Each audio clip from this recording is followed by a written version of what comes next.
Hello, good morning students. Taxation November December 2019 paper સોલ્યુશનમાં today we are going to start part 2.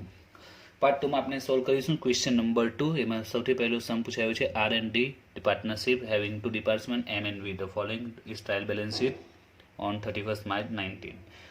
તો આ સમ departmental અકાઉન્ટનો છે અને આ સમ ઓલરેડી આપણે રેગ્યુલર ડિપાર્ટમેન્ટલ અકાઉન્ટ છે સ્ટાર્ટ કર્યું હતું, એમાં જોઈ લીધેલું છે. R&D વાળો સમ ડિપાર્ટમેન્ટ અકાઉન્ટમાં part 4.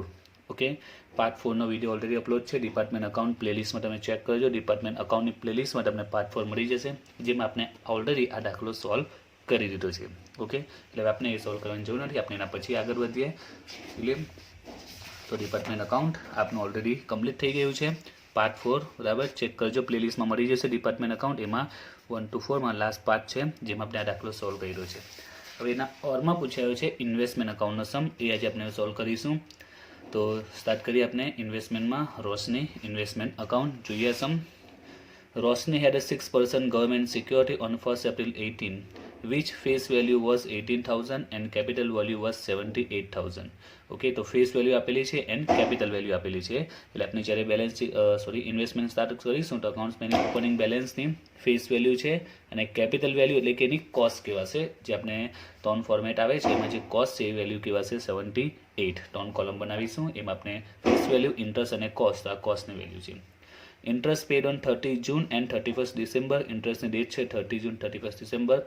2% brokerage paid on transaction of purchase and sale, અને 2% brokerage આપેલી છે. હવે જોઈએ ડેટ આપેલી છે 1/6/18માં. ફેસ વેલ્યુ ક્વેશ્ચન માર્ક આપેલું છે, એની પ્રાઇસ આપેલી છે અને સેલ એક્સ ઇન્ટરેસ્ટ આપેલું છે. એ જ રીતે 1/6/18માં પણ face value question mark, price આપેલી છે અને પરચેસ એક્સ ઇન્ટરેસ્ટ છે. તો ક્વેશ્ચનમાં સૌથી મોટો ટ્વિસ્ટ પોઈન્ટ એક આ કહી શકાય, ફેસ વેલ્યુ ના ક્વેશ્ચન માર્ક આપેલું છે. 1980 અને 139માં ફેસ વેલ્યુ આપેલી છે, પ્રાઇસ આપેલી, પરચેસ સેલ પણ એમાં ઇન્ફોર્મેશન નથી આપી કે એક્સ ઇન્ટરેસ્ટ છે કમ ઇન્ટરેસ્ટ. તો આજનો જે પહેલો ભાગ એમાં પણ આ પોઈન્ટ આવી ગયો, રેગ્યુલરમાં બી આ પોઈન્ટ આવી ગયો છે કે જ્યારે પરચેસ કે સેલની કોઈ ઇન્ફોર્મેશન નહીં હોય તો એ પરચેસ કે સેલ આપણે કયું સપોઝ કરીશું, કમ ઇન્ટરેસ્ટ સપોઝ કરીશું. Okay, on 1/6/18 in the transaction of sales X interest the brokerage was 1080. તો આ શું અમાઉન્ટ, કઈ અમાઉન્ટ આપેલી છે 1/6/18માં આપણે જે સેલ કર્યું છે એક્સ ઇન્ટરેસ્ટ 1/6/18માં સેલ કર્યું છે, એની બ્રોકરેજ ક્વેશ્ચનમાં અલગથી આપી દીધી છે. તો આપણે અહીંયા અલગથી પ્રેઝન્ટ કરી દઈએ કે બ્રોકરેજ કેટલી છે 1080. On 1/6/18 in the transaction of purchase X interest the brokerage was 1140. તો જે પરચેસ થયું છે 1/6/18માં જે પરચેસ છે એની પણ બ્રોકરેજ આપેલી છે 1140. On 31st March 19 the market price is 2.20% less. Prepare investment account for the year ended 31st March 19. Okay, તો ક્વેશ્ચનમાં બે ટ્વિસ્ટ પોઈન્ટ કહી શકીએ. તો ફેસ વેલ્યુ આપી નથી, એની જગ્યાએ પર બ્રોકરેજ આપેલી છે એન્ડ માર્કેટ વેલ્યુ આપેલી છે ક્લોઝિંગ સ્ટોકની 31st March 19 ક્લોઝિંગ સ્ટોક. તો દાખલામાં સૌથી પહેલાં આપણે ફેસ વેલ્યુ ફાઇન્ડ આઉટ કરી દઈએ, જે તમને આવડવી જોઈએ, કારણ કે પાર્ટ 1માં જે શોર્ટ ક્વેશ્ચન પૂછાય એમાં બી સેમ ટુ સેમ આ જ પોઈન્ટ, એમાં ફેસ વેલ્યુ ફાઇન્ડ આઉટ કરવાની હતી. એ જ રીતે આપણે અહીંયા ફેસ વેલ્યુ સૌથી પહેલાં ફાઇન્ડ આઉટ કરી દઈશું. તો સ્ટાર્ટ કરીએ સમ આપણે. તો રેટ ઓફ ઇન્ટરેસ્ટ છે 6%, ડેટ ઓફ ઇન્ટરેસ્ટ છે 30 June 31st December and brokerage 2% on purchase and cell transaction. તો 1/6/18માં આપણે જોઈએ સેલ ઓન 1/6/18 છે, એમાં બ્રોકરેજ છે 1080 અને પ્રાઇસ છે 1080. એ જ પ્રમાણે 1/6/18માં જે પરચેસ થયું છે, પરચેસ ઓન 1/6/18 એની વાત કરીએ તો એનો પ્રાઇસ છે 95 એન્ડ બ્રોકરેજ 1140. તો આપણે જે પહેલો પાર્ટ જોયો સેમ ટુ સેમ એ જ રીતે આપણે એની કેલ્ક્યુલેશન કરીશું. તો બ્રોકરેજ ફાઇન્ડ આઉટ આપેલી છે અને ફેસ વેલ્યુ ફાઇન્ડ આઉટ કરીશું. તો પહેલા પાર્ટની જેમ જ કેલ્ક્યુલેશન કરીશું. સપોઝ કરી દઈશું ફેસ વેલ્યુ સપોઝ 100, તો બ્રોકરેજ કેટલી આવશે, 100ના કેટલા પર્સન્ટેજ છે 108%. ઓકે, એટલે 108% કરીશું તો 108 આવશે અને એના પર બ્રોકરેજ છે 2% કરીશું 2.16 આવશે. તો પહેલા પાર્ટમાં સમ આવી જ ગયો છે ઓલરેડી, એટલે ડાયરેક્ટ એનું આપણે સ્પીડમાં કવર કરી લઈએ છીએ. તો ઇન્વેસ્ટમેન્ટ અકાઉન્ટના જે સમ છે એમાં એટલા વધારે ટ્વિસ્ટ પોઈન્ટ નથી, ઓલમોસ્ટ પોઈન્ટ આપણે જે રેગ્યુલર સમ છે એમાં કવર થઈ જ ગયા છે. એટલે આપણે થોડું સ્પીડમાં લઈ લઈશું, જેથી કરીને ઓછા સમયમાં આપણે પૂરો ચેપ્ટર, પૂરો પેપર સોલ્વ કરી શકીએ અને તમારો સમય પણ બચી શકે, બીજી એક્સ્ટ્રા તમે પ્રેક્ટિસ પણ કરી શકો આ સમની સાથે. તો બ્રોકરેજ જ્યારે 2.16 હશે ત્યારે ફેસ વેલ્યુ કેટલી છે આપણે સપોઝ કરેલી છે 100. Brokerage 2.60, face value 100. તો ક્વેશ્ચનમાં બ્રોકરેજ આપેલી છે 1080, તો એની ફેસ વેલ્યુ કેટલી, તો ફેસ વેલ્યુ આવશે 15,000. એઝ ઇટ ઇઝ 1618ની પણ એ જ પ્રમાણે કેલ્ક્યુલેશન કરીશું. ફેસ વેલ્યુ 100, પ્રાઇસ છે 95, 195 એટલે 95 આવશે, જેના પર 2% બ્રોકરેજ કેલ્ક્યુલેટ કરીશું એટલે 1.9 એની બ્રોકરેજ આવશે. બ્રોકરેજ 1.9 ત્યારે ફેસ વેલ્યુ 100 હશે. દેન જ્યારે બ્રોકરેજ 1140, ફેસ વેલ્યુ કેટલી તો આવશે 60,000. ઓકે, તો બંનેની ફેસ વેલ્યુ આપણે મળી ગઈ છે 50,000 એન્ડ 16,000. ઓકે, હવે દાખલો એકદમ સિમ્પલ થઈ ગયો છે. નોર્મલ ઇન્વેસ્ટમેન્ટ અકાઉન્ટનો સમ કહેવાય એ રીતનો સમ બની ગયો છે. હવે જે ટ્વિસ્ટ પોઈન્ટ છે તે છે ક્લોઝિંગ બેલેન્સમાં ટ્વિસ્ટ પોઈન્ટ આવશે, જે ટ્વિસ્ટ પોઈન્ટ છે તે. તો આપણે હવે આના પછી આપણું સ્ટેપ કયું છે તો હું સ્ટેપ થોડું સ્પીડમાં કવર કરીશ અને અમુક સ્ટેપ ઓલરેડી કમ્પ્લીટ રાખીશ, જેથી કરીને ટ્વિસ્ટ પોઈન્ટ પર આપણે વધારે ફોકસ કરી શકીએ. તો નેક્સ્ટ સ્ટેપ કયું છે, આપણે કેલ્ક્યુલેશન કરતા હતા કમ ઇન્ટરેસ્ટ અને એક્સ ઇન્ટરેસ્ટની કેલ્ક્યુલેશન કરીશું. There are 4 transaction, 2 purchase and 2 sale, 2 cum interest and 2 ex interest. એનું આપણે કેલ્ક્યુલેશન સ્ટાર્ટ કરીશું. ઓકે, તો ફર્સ્ટ વન ઇઝ 1618માં સેલ છે એક્સ ઇન્ટરેસ્ટ. તો આપણે એક્સમાં એની કેલ્ક્યુલેશન કરીશું. તો કેલ્ક્યુલેશન બી કમ્પ્લીટ રાખી છે અને આ કેલ્ક્યુલેશન નોર્મલી આવડે છે તમને, બરાબર છે. ઇન્વેસ્ટમેન્ટના કોઈ પણ અકાઉન્ટ્સ હોય, કોઈ પણ સમ હોય, એમાં કેલ્ક્યુલેશન કોમન પાર્ટ છે. જો આ કેલ્ક્યુલેશન આવડતી હશે તો જ ઇન્વેસ્ટમેન્ટ પોસિબલ છે. આ કેલ્ક્યુલેશન વગર ઇન્વેસ્ટમેન્ટ નહીં આવડી શકે. જે આપણે રેગ્યુલરમાં આઈ થિંક તમને શરૂઆતના આખો સ્પેશિયલ એક વિડીયો આના પર બનાવેલો હતો, આ કેલ્ક્યુલેશન સમજાવવા માટે જ ઇન્વેસ્ટમેન્ટ અકાઉન્ટમાં. તો cell on 1618, 50,000 any face value છે, પ્રાઇસ છે 108% કરીશું એટલે 54 આવશે. અને સેલ છે એમાં બ્રોકરેજ શું થશે, માઇનસ થશે. જે કોના પર કેલ્ક્યુલેટ કરવાની છે, પરચેઝ એન્ડ સેલ. બ્રોકરેજ પણ ક્વેશ્ચનમાં યાદ રાખજો, કોના પર પે કરવાની છે, 2% brokerage on transaction of purchase cell. Means આ અમાઉન્ટ પર આપણે કેલ્ક્યુલેશન કરીશું, જે પર્સન્ટેજ કરીશું આ અમાઉન્ટમાં એકચ્યુઅલીમાં ટ્રાન્ઝેક્શન થયું છે. અને ઘણી વાર ક્વેશ્ચનમાં આપે 2% brokerage on face value, 2% brokerage on face value. In that case, we will calculate brokerage on its face value, that is 15,000. એટલે ક્વેશ્ચનમાં ખાસ જોવાનું brokerage કોના પર કેલ્ક્યુલેટ કરવાની છે. ઓકે, તો બ્રોકરેજ સેલમાં આપણે માઇનસ કરીશું એટલે 1080, એમાંથી માઇનસ કરી આપણે સેલ્સ વેલ્યુ મળી જશે. નાવ ઇન્ટરેસ્ટની કેલ્ક્યુલેશન એક્સમાં આપણે યાદ છે ઇન્ટરેસ્ટ કરતા નથી, ઇન્ટરેસ્ટની કેલ્ક્યુલેશન અલગથી કરીશું. તો 15,000 ઇન્ટરેસ્ટનો રેટ આપેલો છે 6%, ઇન્ટુ કેટલા મંથનું ઇન્ટરેસ્ટ કેલ્ક્યુલેટ થશે તો આપણે આવડે છે 1618માં ટ્રાન્ઝેક્શન થયું છે એન્ડ બિફોર ડેટ 1618ની પહેલાંની ઇન્ટરેસ્ટની ડેટ કઈ છે તો એ આવશે 31 ડિસેમ્બર. ઓકે, 31 ડિસેમ્બર એન્ડ 1618 બંને વચ્ચે કેટલા મંથ્સનો ડિફરન્સ છે તો 1, 2, 3, 4, 5. ઓકે, 5 મંથ્સનો ડિફરન્સ છે એટલે 5 મંથ્સનો આપણે ઇન્ટરેસ્ટ કેલ્ક્યુલેટ કરીશું 1250. એ જ રીતે આપણે બાકીના જે 3 ટ્રાન્ઝેક્શન થયા છે પરચેસ એન્ડ સેલ્સ એની પણ એ જ રીતે કેલ્ક્યુલેશન આવશે. તો સિમ્પલ કેલ્ક્યુલેશન છે. ઓકે, તો આમાં આપણે વધારે ટાઈમ વેસ્ટ નહીં કરીએ, આપણે આગળના સ્ટેપ પર વધીએ. ઓકે, આપણે કેલ્ક્યુલેશન કમ્પ્લીટ થઈ ગઈ. હવે આપણું નેક્સ્ટ સ્ટેપ કયું છે, કેલ્ક્યુલેશન કમ્પ્લીટ થઈ જાય પછીનું આપણું નેક્સ્ટ સ્ટેપ.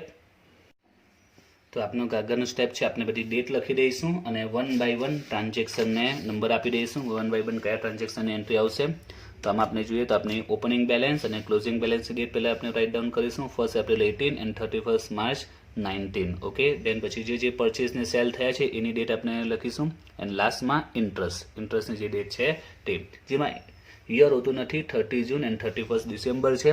તો આપણે યર જાતે લખી દઈશું તો 1 એપ્રિલ 18 to 31 માર્ચ 19 છે એટલે યર કયું છે 1819. ઓકે, તો આના અત્યારે ખ્યાલ આવી જશે કયું યર આવશે તો બંનેમાં 18 જ આવશે, કારણ કે 19 લખીશું તો આ 31 માર્ચ 19માં તો ક્લોઝ થઈ જાય. જો 19 લખીશું તો જૂન એન્ડ ડિસેમ્બર આવશે, રાઈટ, એટલે 18 ડેટ આવશે.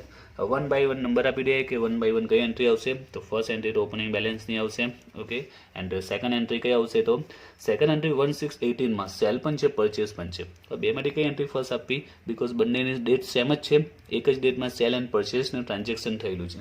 તો એના માટે આપણે આપણી પ્રમાણે કોઈ પણ એન્ટ્રી આપી શકે, કે રિયલ તો આપણે ખબર નથી, જે રિયલમાં અકાઉન્ટ્સ લખતા એને ખ્યાલ હશે કે પહેલાં સેલ થયું કે પછી પરચેસ થયું છે, એ પ્રકારે એન્ટ્રી આપશે.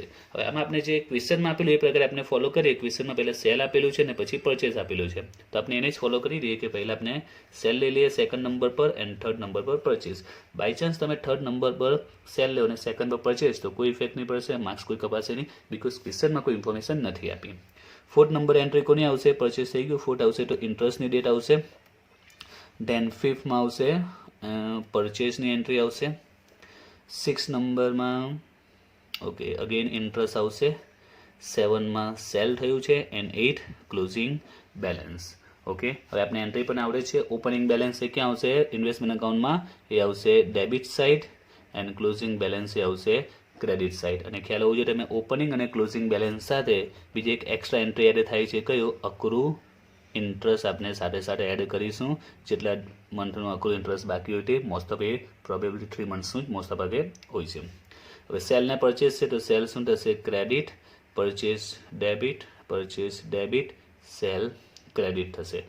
એન્ડ ઇન્ટરેસ્ટ છે આપણે ઇન્કમ કહેવાય, બરાબર છે. તો આપણી ઇન્કમ છે એટલે પણ શું થશે? ક્રેડિટ. અને દરેકે દરેક ટ્રાન્ઝેક્શનમાં પરચેસ, સેલ કે ઇન્ટરેસ્ટ એમાં આપણે બેંક અકાઉન્ટમાં જ એન્ટ્રી આપીએ છીએ, બરાબર છે. કારણ ટ્રાન્ઝેક્શન થયું હશે એટલે કાં તો પે કર્યા હશે અથવા રિસીવ કર્યા હશે. ઇન્ટરેસ્ટ રિસીવ કર્યો હશે અને બેંક સેલ કે પરચેસમાં આપણે પે અથવા તો રિસીવ કર્યા હશે. એટલે રીતે બધી એન્ટ્રી કઈ જશે? બેંક અકાઉન્ટમાં. તો આપણે એન્ટ્રી સ્ટાર્ટ કરીએ. તો આમાં ઓલમોસ્ટ એન્ટ્રી કમ્પ્લીટ રાખી છે. તો એન્ટ્રી હું 1 બાય 1 સમજાવી દઉં છું. 1 બાય 1 એન્ટ્રી આમાં આપીશ તો એમાં વધારે આપણો ટાઈમ જશે. અને એન્ટ્રી નોર્મલ જ છે, આમાં એન્ટ્રીમાં કોઈ ટ્વિસ્ટ પોઈન્ટ છે નહીં. આપણે જેમ એન્ટ્રી આપે તે રીતે આપણે એન્ટ્રી આપતા જઈશું. તો સ્ટાર્ટ કરીએ આપણે. આપણી સૌથી પહેલી એન્ટ્રી કઈ છે? 1 એપ્રિલ 18ની ઓપનિંગ બેલેન્સ. ઓકે, તો આપણે જોઈએ આપણી ઓપનિંગ બેલેન્સ. તો ઓપનિંગ બેલેન્સ છે 1 એપ્રિલ 18ની. તો એની face value 80 and capital value 78. Face value છે 18, કેપિટલ વેલ્યુ 78. અને ઓપનિંગ બેલેન્સ સાથે બીજું શું કનેક્ટેડ હોય છે? અક્રુ ઇન્ટરેસ્ટ. ઓપનિંગ અને ક્લોઝિંગ બંને બેલેન્સમાં અક્રુ ઇન્ટરેસ્ટ એ કોમન પોઈન્ટ આવશે. હવે અક્રુ ઇન્ટરેસ્ટ કેટલા મંથનું? એ 3 મંથ્સનું. એ પણ યાદ અપાઈ દઉં. કઈ રીતે 3 મંથ્સ આવે? તો એના માટે જે ઓપનિંગ બેલેન્સ કે ક્લોઝિંગ બેલેન્સ જે ડેટ હોય તેને આપણે ઇન્ટરેસ્ટની ડેટ સાથે કમ્પેર કરીએ. ઇન્ટરેસ્ટની ડેટ છે ઓકે, તો 1 એપ્રિલ 18, એપ્રિલ 18 છે તો એના પહેલાં કઈ આવી હશે? ડિસેમ્બર આવી હશે. ડિસેમ્બર અને એપ્રિલ બંને વચ્ચે 3 મંથ્સનો ડિફરન્સ છે. જાન્યુઆરી, ફેબ્રુઆરી એન્ડ માર્ચ, રાઈટ. તો 3 મંથ્સનો ડિફરન્સ એટલે 3 મંથ્સનો ઇન્ટરેસ્ટ આવશે. તો કોના પર કેલ્ક્યુલેટ થશે? આપણે જે ઓપનિંગ બેલેન્સ છે 80,000 એના 6% 3 મંથ્સનો ઇન્ટરેસ્ટ કેલ્ક્યુલેટ કરીશું તો 1200 આવશે. ઓકે, આપણે ટીક માર્ક કરતા જઈએ એટલે ખ્યાલ આવશે કે આ બે એન્ટ્રી આપણી કમ્પ્લીટ થઈ. ઓકે, સેકન્ડ નંબર પર કઈ એન્ટ્રી આવે છે? તો તમે જુઓ સેકન્ડ નંબર પર સેલ થયું છે. 1618માં સેલ થયું છે. તો એની કેલ્ક્યુલેશન આપણે જે કરી છે એમાંથી બધી અમાઉન્ટ મળી જશે. 1618નું જે સેલ કર્યું છે એમાં એની ફેસ વેલ્યુ 15, એમાં એની સેલ્સ વેલ્યુ એટલે કે આમાં કોસ્ટ કેવા છે સ્ટેટમેન્ટ માટે, એનું જે અકાઉન્ટ છે એના માટે એની કોસ્ટ વેલ્યુ કેવા છે, એન્ડ ઇન્ટરેસ્ટ છે 1250. તો સેલ છે ક્રેડિટ સાઇડ આપણે એન્ટ્રી આપીશું. Face value 15, interest 1250 and cost 52,920. હવે કોમન પોઈન્ટ છે, રેગ્યુલરમાં બી સમજાયું છે કે જ્યારે પણ સેલ થાય, તમે કોઈ પણ અસેટને સેલ કરો, રાઈટ, તો એ સેલના ટાઈમ પર કાં તો પ્રોફિટ થશે કાં તો લોસ થશે. ઓકે, તો તમારે પ્રોફિટ લોસની બી કેલ્ક્યુલેશન કરવી પડશે. તો એ કઈ રીતે કરતા હતા ખ્યાલ હોવી જોઈએ તમને, કઈ રીતે આપણે કેલ્ક્યુલેશન કરતા હતા. તો સિમ્પલ જ છે, આપણે એ સપોઝ કરીશું કે એ સેલ કર્યું છે તો આપણે કયા ઇન્વેસ્ટમેન્ટમાંથી, okay, from which investment we sold this investment. તો we have sold 15,000 investment from which, તો we have just only opening balance 80,000. આપણી પાસે શરૂઆતની ફક્ત ઓપનિંગ બેલેન્સ જ આપણે બે ટ્રાન્ઝેક્શન આપ્યા છે, ફર્સ્ટ એન્ડ સેકન્ડ, એટલે ટિક માર્ક કર્યું છે. તો આપણે તે ફક્ત એક જ ટ્રાન્ઝેક્શન આપ્યું છે ઓપનિંગ બેલેન્સ, એન્ડ સેલ થયું છે 15. તો કોમન છે, સેલ 50 માંથી કર્યું હશે, 80માંથી થયું હશે. જે સેલ થયું છે તે આ 80માંથી થયું હશે. પ્રોફિટ લોસ આપણે કઈ રીતે ફાઇન્ડ આઉટ કરતા હતા? તો આપણે જે સેલ કર્યું છે એની પ્રાઇસ કેટલી છે? 5290 આપણે સેલ કર્યું છે. તો આપણે જે કેલ્ક્યુલેશન કરતા હતા, બરાબર છે, એ રીતે આપણે પ્રોફિટ લોસની આ રીતે કેલ્ક્યુલેશન કરીશું કે જે આપણું સેલ થયું છે 15,000, ઓકે, એની સેલ્સ પ્રાઇસ કેટલી છે? 5290. એની સેલ્સ પ્રાઇસ સ્ટેટમેન્ટમાં આપણે કોસ્ટમાં પ્રેઝન્ટ કરીએ પણ એકચ્યુઅલમાં સેલ છે આ 5290. ઓકે, એની સેલ કેમાંથી થયું છે? આ ઓપનિંગ બેલેન્સમાંથી. તો આપણે પ્રોફિટ લોસ ફાઇન્ડ આઉટ કરવા માટે આપણે કોસ્ટ વેલ્યુ અને સેલ વેલ્યુ જોઈએ. તો સેલ વેલ્યુ ખબર છે, આપણે કોસ્ટ જોઈએ. કોસ્ટ કઈ રીતે ફાઇન્ડ આઉટ કરીશું? તો આપણે ખ્યાલ છે કે એમાંથી આપ્યું છે ઓપનિંગ બેલેન્સ. ઓપનિંગ બેલેન્સ 80 છે, એની કોસ્ટ કેટલી છે? 78. એમાંથી આપણે 50 સપ્લાય કર્યું છે, 50 આપ્યું છે. તો 80માં 78 તો 50,000માં કેટલા આવશે? 80માં 78 તો 50માં અમાઉન્ટ કેટલી આવશે? તો 48750 એકચ્યુઅલી એની કોસ્ટ આવશે. આપણે જે સેલ કર્યું એની કોસ્ટ 48750. નાવ સેલ માઇનસ કોસ્ટ કરીશું તો સેલ છે 52, સેલ હાઈ છે એટલે અહીં આપણે પ્રોફિટ મળશે 4170. જે પ્રોફિટને આપણે શું કરીશું? અકાઉન્ટમાં ડેબિટ કરીશું. હવે પ્રોફિટ કેમ ડેબિટ થાય એ પણ ડિટેલમાં સમજાવેલું છે, બિકોઝ ઘણા સ્ટુડન્ટ અત્યારે કન્ફ્યુઝન થાય, સર પ્રોફિટ તો ક્રેડિટ થાય પણ પીએનએલમાં ક્રેડિટ થાય, રાઈટ. તો અહીંયા આપણે ઇન્વેસ્ટમેન્ટ છે એમાં શું થશે? ડેબિટ થશે. શા માટે હોય તે ડિટેલમાં જ્યારે ચેપ્ટર ચાલતું તેના વિડીયોમાં સમજાવેલું છે, એકવાર એમાં જોઈ લે ખ્યાલ આવી જશે. ઓકે, તો પ્રોફિટ આપણે શું કરીશું? ડેબિટ કરીશું. તો એ એન્ટ્રી આપી દઈએ આપણે પ્રોફિટને debit side 1618, PNL account profit 4170. હવે આ પીએનએલ છે એટલે ક્રોસ એન્ટ્રી કેમાં જશે? પીએનએલમાં. એટલે પીએનએલમાં ક્રેડિટ થઈ ગયું ને, એના માટે બીજા અકાઉન્ટમાં આપણે ડેબિટ કરવું પડશે. ઓકે, હવે નેક્સ્ટ એન્ટ્રી જોઈએ. થર્ડ નંબરનું પરચેસ છે. 1618માં પરચેસ થયું છે. 1618નું પરચેસ છે. તો સિમ્પલ જ છે, પરચેસને આપણે કેલ્ક્યુલેશન કરી છે. 1618નું પરચેસ, ડેબિટ સાઈડ આપી દઈશું આપણે entry 1618 to bank account purchase, face value 60, interest 1500 and cost 58140.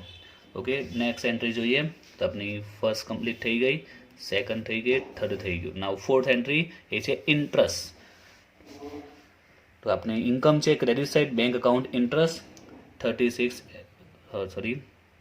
13 જૂન 18. હવે ઇન્ટરેસ્ટમાં સૌથી પહેલો પોઈન્ટ, ઇન્ટરેસ્ટ કઈ અમાઉન્ટ પર કેલ્ક્યુલેટ કરવાનું? તો સિમ્પલ પોઈન્ટ છે, આપણી પાસે જેટલા ઇન્વેસ્ટમેન્ટ હશે, ઓકે, આપણે એના પર ઇન્ટરેસ્ટ કેલ્ક્યુલેટ કરીશું. તો આપણી પાસે ઓપનિંગ બેલેન્સ હતી 18. અત્યાર સુધી આપણે આટલા ટ્રાન્ઝેક્શન થયા છે, ટીકમાં કર્યું છે. ઓપનિંગ બેલેન્સ હતી 18, દેન આપણે પરચેસ કર્યું 16.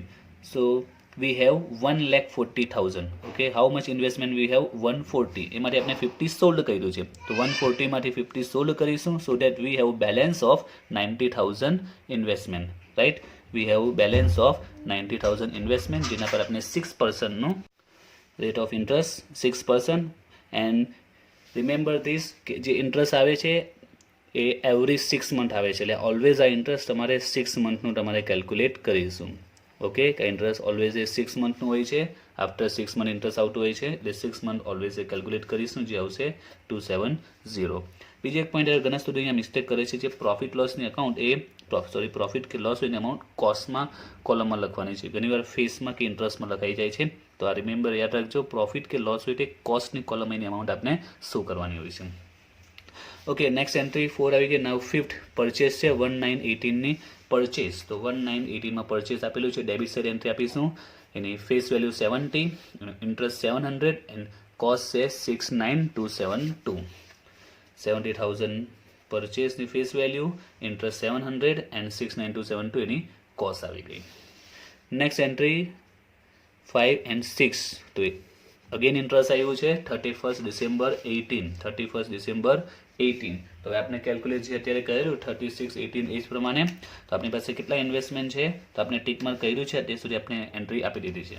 તો we have opening balance 80, then purchase 16 and 70. તમે સ્ટાર્ટિંગમાં જ કેલ્ક્યુલેટ કરવાનું, ઇન્ટરેસ્ટ જ્યારે ડેટ આવે તો ઓપનિંગ બેલેન્સ જો ને જે પરચેસ હોય તે માઇનસ જે સેલ થયું આ ડેટ સુધીમાં, અત્યારે આપણે એન્ટ્રી આવ્યા છે તો આ ડેટ સુધીમાં એક જ સેલ બતાવે છે, તો માઇનસ 50 સેલ કરો 160 બેલેન્સ આવશે. એના પર 6%નું 6 મંથનું ઇન્ટરેસ્ટ કેલ્ક્યુલેટ કરીશું, તે આવશે 4,800. Okay, then next entry 139 sale થયું છે. 139 ફર્સ્ટ માર્ચનું સેલ આપેલું છે, તો sale credit side 1st March 19 એની કેલ્ક્યુલેશન કમ્પ્લીટ છે.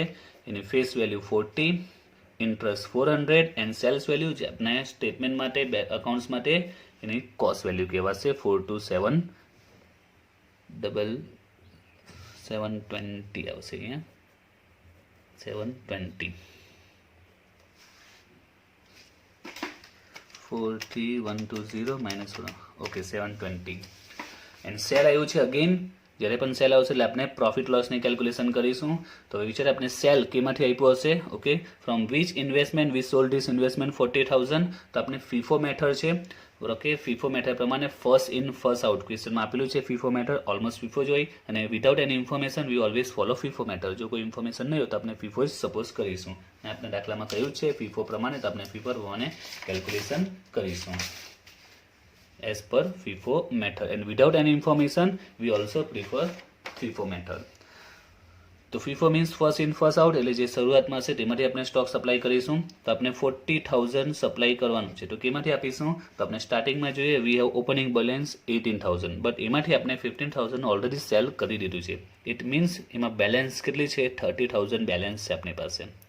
Now we have to sold 40,000 investment, we need 40,000, જે માટે આપણે 30,000 ઓપનિંગ બેલેન્સમાંથી 30 લઈ લઈશું.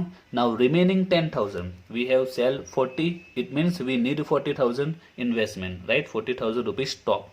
તો 30,000 આપણે ફેસ વેલ્યુમાં રિમેનિંગ બેલેન્સ છે એમાંથી કવર કરી લઈશું. નાવ રિમેનિંગ 10,000 એ નેક્સ્ટ પરચેસ કઈ છે 60,000, એમાંથી આપણે 10,000 રિમેનિંગ બેલેન્સ લઈ લઈશું.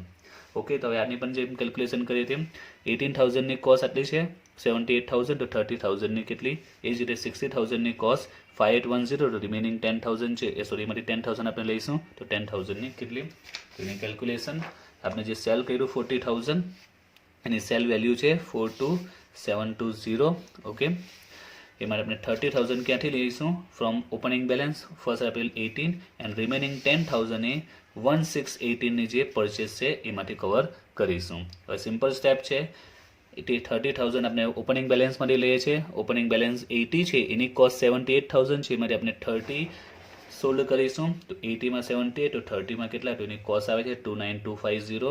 એ જ રીતે 10,000 આપણે કેમાંથી લેવાના છે 1618માં, તો 1618ની કોસ્ટ છે સોરી ફેસ છે, ફેસ વેલ્યુ 16 ને કોસ્ટ 5810, એમાંથી આપણે 10,000 લઈશું, 10માં કેટલા આવશે 9690, ટોટલ કરીશું કોસ્ટ, એટલે એકચ્યુઅલ ટોટલ કોસ્ટ 38,914. જેને આપણે સેલ કર્યું છે 4270માં, it means it's a profit of ₹3780 આપણે પ્રોફિટ મળ્યો છે. અને પ્રોફિટની એન્ટ્રી કા આવશે debit side P&L account. Okay, તો P&L account profit 3780. Now the last entry about closing balance. Okay, તો ક્લોઝિંગ બેલેન્સ આપણે ક્લોઝ કરીએ તો સૌથી પહેલાં આપણે ફેસ વેલ્યુનું અકાઉન્ટ ક્લોઝ કરી દઈએ. ફેસ વેલ્યુનું ક્લોઝ કરીશું તો ડેબિટ સાઇડનું ટોટલ છે 210, એમાંથી ક્રેડિટ સાઇડમાં આપણે માઇનસ કરીશું 40 50 એટલે 90 માઇનસ કરીશું તો બેલેન્સ આવશે 120. ઓકે, નાવ ક્લોઝિંગ બેલેન્સ અને પછી નેક્સ્ટ હવે આપણે ઇન્ટરેસ્ટની કોલમ છે એને ક્લોઝ કરીશું, જેમાં ઓલવેઝ ડિફરન્સ ક્યાં આવશે, ડેબિટ સાઇડ આવશે, બિકોઝ આપની ઇન્કમ કહેવાશે, આ યરની ટોટલી ઇન્કમ ફ્રોમ ઇન્વેસ્ટમેન્ટ કહેવાશે, જેનો ડિફરન્સ ઓલવેઝ ડેબિટ સાઇડ આવશે. તો એમાં આપણે ક્રેડિટ સાઇડનું ટોટલ કરીશું તો આવશે 10,950. 10,950. ઓકે, સોરી એમાં એક એન્ટ્રી બાકી રહી ગઈ છે, ક્લોઝિંગ બેલેન્સ, એમાં અક્રુ ઇન્ટરેસ્ટની એન્ટ્રી આપણે બાકી રહી ગઈ છે. તો અક્રુ ઇન્ટરેસ્ટ આપણે કેલ્ક્યુલેટ કરીએ. અક્રુ ઇન્ટરેસ્ટ જે રીતના ઓપનિંગ બેલેન્સમાં અક્રુ ઇન્ટરેસ્ટ આવશે એટલે ક્લોઝિંગ બેલેન્સમાં પણ અક્રુ ઇન્ટરેસ્ટ આવશે બાય અક્રુ ઇન્ટરેસ્ટ, જે આ ક્લોઝિંગ બેલેન્સ પર ગણાશે 120માં 6%, એ પણ કેટલા મંથ્સનું આવશે 3 મંથ્સનું કેલ્ક્યુલેટ કરીએ તો 31 માર્ચની પહેલાંની ડેટ કઈ આવશે, ડિસેમ્બર આવશે, જાન્યુઆરી February end March 3 મંથ્સનું interest calculate કરીશું તો એ આવશે 1800. નાવ અકાઉન્ટ ક્લોઝ કરીશું તો ડિફરન્સીસ આવશે 7550, જેને આપણે ટ્રાન્સફર કરીશું to P&L account total income total income થઈ 7550. નાવ લાસ્ટ કોસ્ટ અકાઉન્ટનું ક્લોઝ કરીશું તો કોસ્ટ અકાઉન્ટમાં ડેબિટ સાઇડનો ટોટલ આવે છે 213,362, એમાંથી આપણે માઇનસ કરીએ -52,920,42720, તો અમાઉન્ટ આવે છે 117,722. ઓકે, 1,70,722, એ અમાઉન્ટ આપણે અહીંયા નોર્મલી રાઇટ ડાઉન કરી દઈશું. બટ ક્વેશ્ચનમાં એક પોઈન્ટ આપેલો છે એટલે આપણે ડાયરેક્ટ રાઇટ ડાઉન નહીં કરી શકીએ, એની આપણે ઇફેક્ટ આપવાની છે. ક્વેશ્ચનમાં એક પોઈન્ટ છે, on 31st March 19 the market price is 2.20% less. જો ક્વેશ્ચનમાં પોઈન્ટ નહીં હોય તો આપણે અમાઉન્ટ અહીંયા લખી દઈશું 1,70,000 સમથિંગ છે તે, અને આપણું અકાઉન્ટ ક્લોઝ થશે. બટ ક્વેશ્ચનમાં માર્કેટ પ્રાઇસ આપી છે તો આપણે શોર્ટમાં થોડી કેલ્ક્યુલેશન કરીશું, જેને આપણે ક્લોઝિંગ સ્ટોકની કેલ્ક્યુલેશન પણ કહી શકીએ. તો જો આપણે કોસ્ટ એની કેટલી આવી છે, આપણે જે ક્લોઝિંગ સ્ટોક છે સોરી એની ફેસ વેલ્યુ આપણે જોઈએ 31 માર્ચ 19 તો એની ફેસ વેલ્યુ છે 120. ઓકે, એની જે કોસ્ટ છે, કોસ્ટની વેલ્યુ, આ જે કોસ્ટ છે એની વેલ્યુ આપણે કેલ્સી પર જે ફાઇન્ડ આઉટ કરી છે 117,700. ફરીથી અમાઉન્ટ ક્યાંથી આવી છે, આપણે ડેબિટ સાઇડનો ટોટલ કર્યો છે, એમાંથી આ ક્રેડિટની જે બી અમાઉન્ટ માઇનસ કરી છે એટલે આટલી અમાઉન્ટ મળી છે. એ અમાઉન્ટ આપણે નોર્મલી અહીંયા રાઇટ ડાઉન કરી દઈએ છીએ. બટ ક્વેશ્ચનમાં આપેલું છે એની market price, market value is 2.20% less. તો આ રીતનો પોઈન્ટ પણ આપણે રેગ્યુલર જે ઇન્વેસ્ટમેન્ટ અકાઉન્ટના વિડીયો છે એમાં આવી જ ગયો છે. એમાં આ રીતનો પોઈન્ટ આવેલો હતો કે market price is 110, market price is 105, market price is 95. Okay, તો આમાં એ જ પોઈન્ટ છે, જો ક્વેશ્ચનમાં આપેલું હતું કે માર્કેટ પ્રાઇસ 110 તો એની માર્કેટ પ્રાઇસ કેટલી થશે તો જે ફેસ વેલ્યુ છે 120 એને આપણે 110% કરીશું એટલે 132 આવે એની માર્કેટ વેલ્યુ કહેવાતે. જો ક્વેશ્ચનમાં આપેલું હતું કે માર્કેટ પ્રાઇસ ઇઝ 95%, તો આપણે 120 ના 95% કરીશું તો આવશે 1,14,000. એટલે આ રીતનો જો પોઈન્ટ આપેલો હોય તો market price is 110, market price is 95, ત્યારે આપણે આ રીતે બટ અહીંયા શું આપેલું છે માર્કેટ વેલ્યુ ઇઝ 2.20% લેસ. તો માર્કેટ વેલ્યુ કઈ રીતે ફાઇન્ડ આઉટ થશે? તો જો ફેસ વેલ્યુ 120 છે, 2.20% લેસ એટલે માઇનસ આપણે કરી દઈશું 2.20%. તો 120 માઇનસ 2.20%, તો વેલ્યુ આવે છે 1,17,360. તો આપણી પાસે કોસ્ટની બે વેલ્યુ મળી છે, સોરી ક્લોઝિંગ સ્ટોકની બે વેલ્યુ મળી છે. કોસ્ટ વેલ્યુ છે 117,722 એન્ડ એક માર્કેટ વેલ્યુ છે 117,360. તો we have to value of stock closing and market. તો આ રીતનો સેમ ટુ સેમ પોઈન્ટ આપણે આવી ગયો છે રેગ્યુલર સમમાં, આ રીતનો સમ કરાવેલો છે. તો કોસ્ટ અને માર્કેટ આ બેમાંથી આપણે કઈ કન્સિડર કરીશું? તો આપણે 12માં 11માં ફાઇનલ અકાઉન્ટ સ્ટડી કરતા એમાં ફર્સ્ટ જે એડજસ્ટમેન્ટ આવતો હતો, હવાલો આવતો હતો, તે ક્લોઝિંગ સ્ટોકનો આવતો હતો. એમાં રૂલ્સ હતો આપણે કઈ વેલ્યુ કન્સિડર કરી જે લેસ હોય તે. તો બંનેમાંથી લેસ કઈ છે? તો આ 360 વાળી જે માર્કેટ વેલ્યુ છે લેસ છે. તો જે લેસ વેલ્યુ હોય એની આપણે એન્ટ્રી આપીશું એટલે અહીંયા આવશે 117,360. ઓકે, તો જ્યારે માર્કેટ વેલ્યુ ક્વેશ્ચનમાં આપેલી હોય તો તમારે કોસ્ટ ફાઇન્ડ આઉટ પહેલાં કરી દેવાની, કેલ્સી પર એ વેલ્યુ લખો એન્ડ માર્કેટ લખો, બેમાંથી જે લેસ હોય તેની ઇફેક્ટ અહીંયા આપો અને ત્યાર પછી અકાઉન્ટ ક્લોઝ કરો. એમાં જો ડિફરન્સ આવી શકે છે, પોસિબિલિટી છે. ઓકે, તો જો ડિફરન્સ આવે તો એ ક્યાં જશે? P&L અકાઉન્ટમાં જશે. તમે અહીંયા ક્લોઝ કરો તો ડિફરન્સ આવશે, કારણ કે તમે જ્યારે પહેલાં ક્લોઝ કરેલું ત્યારે અમાઉન્ટ આટલી આવેલી, હવે ક્લોઝ કરશો તો એમાં ડિફરન્સ આવશે 362, ક્રેડિટ સાઇડ ડિફરન્સ આવશે. તો જે પણ ડિફરન્સ આવશે એને આપણે ટ્રાન્સફર કરીશું P&L અકાઉન્ટમાં. આ ઇનડાયરેક્ટલી આપણે શું કહેવાય? એક રીતનો લોસ કહેવાશે. Why loss? કારણ કે એઝ પર કોસ્ટ આપની વેલ્યુ 1,70,722 છે, બટ માર્કેટમાં વેલ્યુ ડાઉન થઈ ગઈ છે એટલે એક રીતનો શું આવ્યો? લોસ આવી ગયો છે. એટલે ટોટલ 213,362. ઓકે, તો આની સાથે આપનો પાર્ટ કમ્પ્લીટ થાય છે.